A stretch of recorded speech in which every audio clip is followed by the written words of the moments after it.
Hello friends, welcome to my channel the psychiatrist. दोस्तों, हाल फिलहाल में मैंने हॉटस्टार पे अतरंगी रे मूवी देखी, जिसमें अक्षय कुमार, धनुष और सारा अली खान स्टारर हुए ये फिल्म। तो दोस्तों, आज मैं आपके बीच इसको डिकोड करने वाला हूँ, आपको बताने वाला हूँ कि एक साइकेट्रिक रिव्यू इस मूवी का क्या है और एक साइकेट्रिस्ट की जुबानी इसमें और क्या बेहतर हो सकता था और इसके गुड पॉइंट्स क्या है और बैड पॉइंट्स क्या है इसमें। तो दोस्तों, मैं पहले बैड पॉइंट से स्टार्ट करने वाला हूँ। और मूवी का पहला सीन जिसमें कि सारा अली खान साजाद यानी कि अक्षय कुमार के साथ भाग जाती हैं, ऐसा आसपास के लोग कह रहे होते हैं, उनकी नानी कह रही होती हैं, और फिर नानी अपने लोगों को भेजती है उन्हें पकड़ के लाने के लिए। और फिर वो रेलवे स्टेशन पे नानी के लोग जाते हैं और उसे ज़बरदस्ती पकड़ के लाते हैं। और दोस्तों, ऐसा 25 से 30 बार हुआ कि सारा अली खान, जिनका कैरेक्टर का नाम रिंकू है, वो भाग जाती थी। किसके साथ भागती थी, किस लड़के के साथ भागती थी, ये उनके परिवार में कोई भी फिगर आउट नहीं कर पाया। उनको किसी को नहीं पता चला कि वो किसके साथ भागती हैं, कहाँ भागती हैं, और हर बार वो उन्हें पकड़ के लाते थे। और दोस्तों, मैं आपको बताने वाला हूँ कि अगर किसी भी पेशेंट को आवाज़ें सुनाई देती हैं या कोई व्यक्ति दिखाई देते हैं जो कि एग्जिस्ट नहीं करते हैं, या बहुत सारे व्यक्ति दिखाई देते हैं जो कि एग्जिस्ट नहीं करते हैं, या एक से दो लोगों की आवाज़ें सुनाई देती हैं या एक आदमी की आवाज़ें सुनाई देती हैं, तो अगर उनको ऐसा हो रहा है तो इन्हें हम हेलुसिनेशंस बोलते हैं। हेलुसिनेशंस ऑडिटरी यानी कि आवाज़ सुनाई देना, विजुअल मतलब लोग दिखाई देना जो कि एग्जिस्ट नहीं करते हैं। तो अगर किसी को इतनी सीवियर हेलुसिनेशंस हैं, उनको जैसे रिंकू को काफ़ी सीवियर हेलुसिनेशंस थे, तो उनकी डेली एक्टिविटी की जो इम्पेयरमेंट है वो काफ़ी सीवियर होती है, बहुत ज़्यादा होती है। हालांकि मूवी में इतना सीवियर उसे दिखाया नहीं गया है। मूवी में बहुत ईजिली दिखाया गया है कि जो हेलुसिनेशंस होती हैं या ऐसे जो पेशेंट्स होते हैं, उनकी लाइफ की इम्पेयरमेंट इतनी नहीं होती है। तो पहला बैड पॉइंट ये है। दोस्तों, पॉइंट नंबर 2, मूवी में एक सीन होता है जहां धनुष और रिंकू बात कर रहे होते हैं, यानी कि सारा अली खान।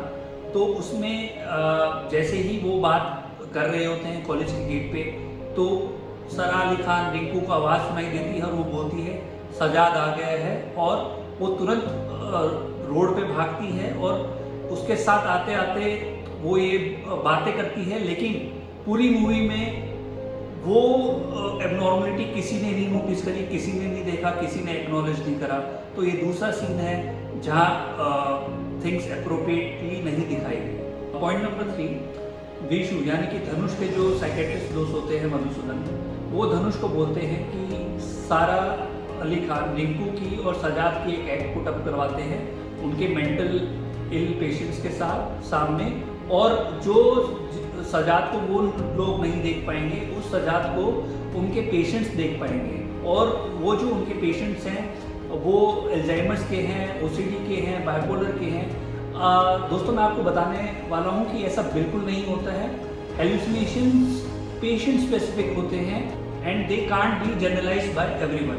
हर कोई उन्हें नहीं दे सकता है, या हर और मरीज जो किसी और मानसिक बीमारी से पीड़ित है, जैसे कि अल्जाइमर, ओसीडी या डिप्रेशन या बाइपोलर, ये ज़रूरी बिल्कुल नहीं है कि वो उन्हें देख पाए।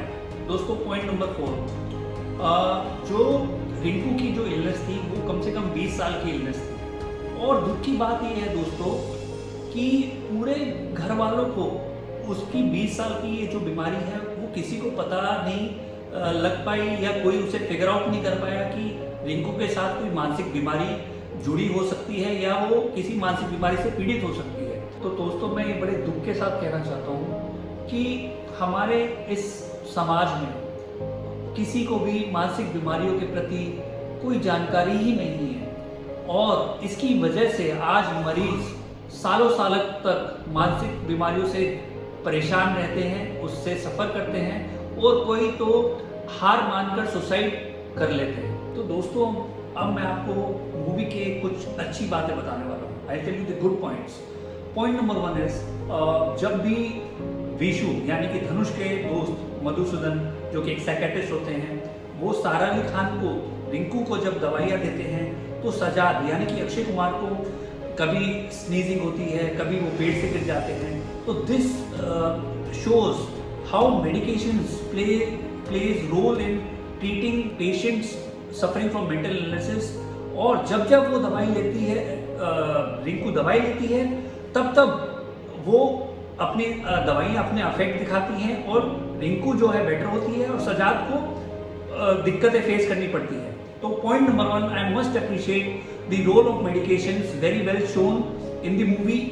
Point number 2, I must appreciate Aanand L Rai, the director of movie, Akshay Kumar, Dhanush and Sara Ali Khan, जिन्होंने बड़ी बेखूबी अच्छे तरीके से अपना रोल प्ले किया है और बड़े अच्छे तरीके से मेंटल हेल्थ के टूवर्ड्स अवेयरनेस स्प्रेड करने की कोशिश की है। उन्होंने बड़े अच्छे से मेंटल इलनेस को पोर्ट्रे करने की कोशिश की है, दिखाने की कोशिश की है जनता के बीच में, और ये दिखाने की कोशिश की है कि मेडिकेशंस कितना आवश्यक होती है एक मानसिक रोगी को ठीक करने में। तो दोस्तों, अब आप बहुत क्यूरियस होंगे ये जानने के लिए कि जो रिंकू है, सारा अली खान, जिन्होंने ये कैरेक्टर प्ले किया है, वो कौन सी मानसिक बीमारी से पीड़ित थी और ऐसा क्या इवेंट हुआ जिसकी वजह से साइकोसिस नामक इस बीमारी ने जन्म लिया। तो दोस्तों, मैं बताने वाला हूँ कि जब रिंकू छोटे में अपने पिताजी जो कि मैजिशियन थे उनका शो देखने गई और उस शो के दौरान उसके पिताजी और उसकी माताजी की दोनों की मृत्यु हो जाती है, और वो एक ऐसा इवेंट होता है जिसकी वजह से जो है साइकोसिस नामक बीमारी जो है प्रेसिपिटेट या जन्म लेती है रिंकू में। दोस्तों, अगर आपको मेरी ये वीडियो पसंद आई तो मुझे ज़रूर लिख के भेजिए, ज़रूर कमेंट करके बताइए कि अगली वीडियो में किस टॉपिक पे बनाऊँ। मैं आपके बीच मानसिक बीमारी की अवेयरनेस के टूवर्ड्स या मेंटल हेल्थ वेलनेस के अवेयरनेस के टूवर्ड्स आपके बीच आता रहूँगा, वीडियो बनाता रहूँगा। आप मुझे फेसबुक, इंस्टाग्राम, ट्विटर पे फॉलो कर सकते हैं, आप मुझे यूट्यूब पे भी फॉलो कर सकते हैं। तो जानिए अपने मानसिक स्वास्थ्य का हाल विद डॉक्टर अंकित।